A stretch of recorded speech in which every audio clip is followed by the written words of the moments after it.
Hazbin Hotel. After the release of Hazbin Hotel Season 2, a theory arose within my mind for who the final villains of the series will be, and how they will risk both the status of hell and heaven. To understand this theory, you must first know who the root of all evil is and who the root of all good are, starting with the root of all evil, or referred to as Ru. Who is Ru? While unseen, Ru is believed to be the very root of all evil within the Helliverse franchise, and is believed to be the link to the tree of knowledge of good and evil. Many theories state that in the Helliverse, and within each of the 7 rings of hell, there once was eldritch horrors that ruled these lands, and the creature that reigned over all of them was Ru. Her power is thought to be so strong that even within the present day of hell, under Lucifer's reign, it is theorized that each eye shown in the decor of hell embodies Ru's omniscience of her domain, watching the subjects of her kingdom. If Lucifer is thought to be the ruler or king of hell in the Helliverse, then Ru is its god.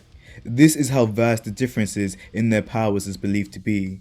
As she is no demon, she is not a creation of God, but something just as old and cosmic, but completely oppositely aligned.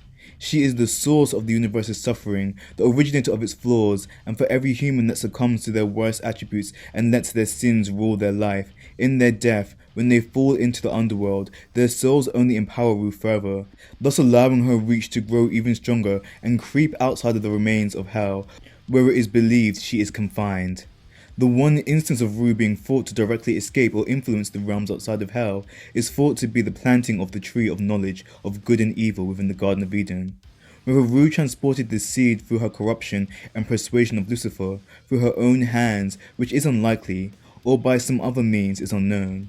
But through this one action, she managed to bring damnation to much of the human race and even shake the heavens, as some would fall alongside Lucifer into her own domain.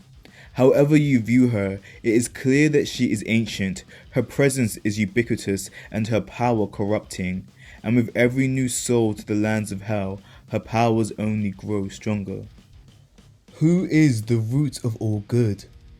Now, unlike the root of all evil, there is far less known regarding the root of all good.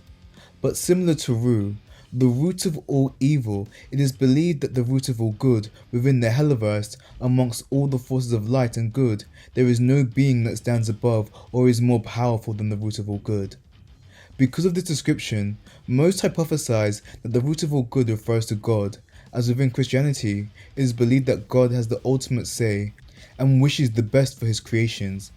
But as Lucifer is not the root of all evil, as most people would believe he would be, it stands to reason that the root of all good does not necessarily have to refer to or embody God.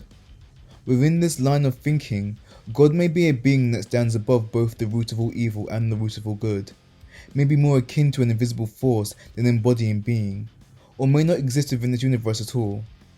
However, as of Season 2 of Hazbin Hotel, we know God in some sense exists and interacts with the angels through their confidant, the speaker of God. I presume God does this as to not hold too much sway over his subjects and allow them to come to their own conclusions as they wish to allow for free will, rather than force those around them to follow the commandments. Which is why even the speaker of God, in the brief moment that we were introduced to them, does not state specific ways the angels must react or view certain beliefs or topics, but merely presents an alternative way to understand another person or event. This speaks to how the root of all good chooses to interact not only with angels, but to the human realm in general. Unlike the root of all evil, the root of all good does not bribe or tempt people into doing positive actions, but simply allows humans, angels, and demons to come to these decisions and actions on their own, which may explain why hell is so overpopulated in compared to heaven, as we see how the root of all evil is permitting or possibly even encouraging demons to venture to the human realm to corrupt more souls and strengthen her forces, while the root of all good may allow creatures like cherubs to venture to the human realm. Their intention is to encourage humans to make the right actions by presenting them with the knowledge that they always have a choice. But cherubs are not meant to bend or persuade humans into making these choices. Like the root of all good and the sentiment of heaven as a whole, they merely hope that humans will rely on their own resolve to stand tall and against the multiple and constant temptations and persuasions from the forces of hell. Hazbin Hotel, Theory 1, Eldritch Horrors. So now that you're familiar with the root of all evil and the root of all good, let's get into the theories.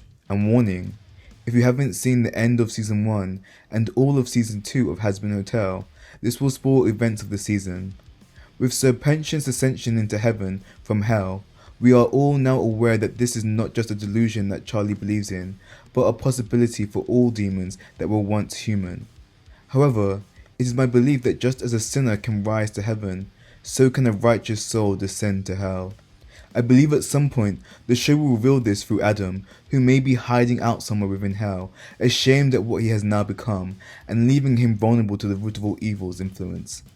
While in this mentally weakened state, the root of all evil will extract any knowledge she can from Adam, but mostly wants to learn what caused him to descend to hell, just as Charlie wishes to learn the ins and outs of what made Sir Pentious ascend to heaven.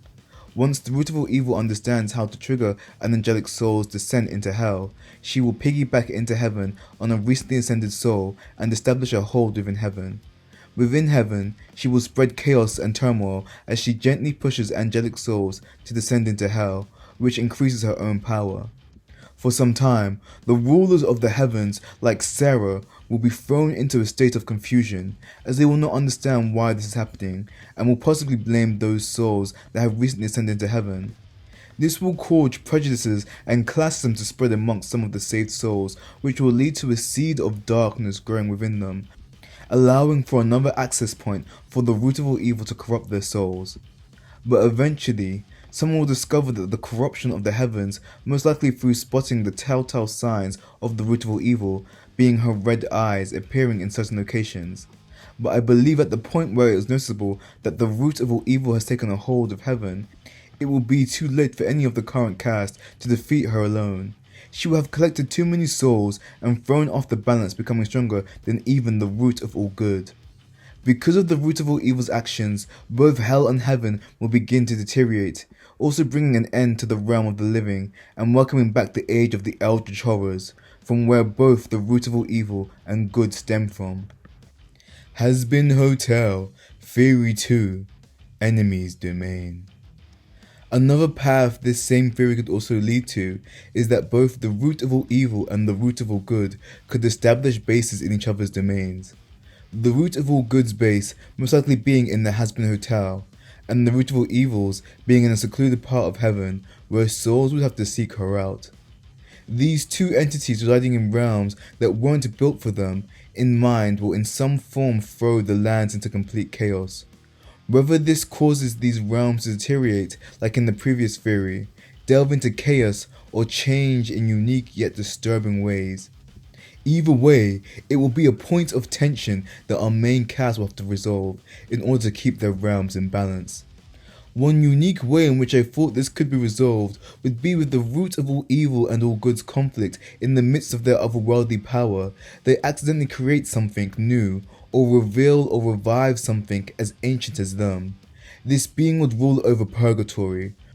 Whether it always existed or merely went into a deep slumber due to its lack of interaction with any other soul, who can tell? But in the root of all good and all evil's power struggle, it would now be awakened. With purgatory's awakening, souls would now have to cross in between their realm in their ascent or descent.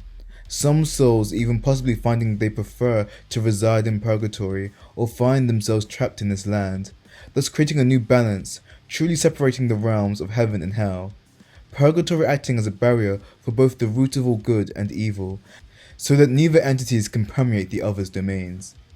But these are only theories, from a lover of both Hell of a Boss and Hazbin Hotel.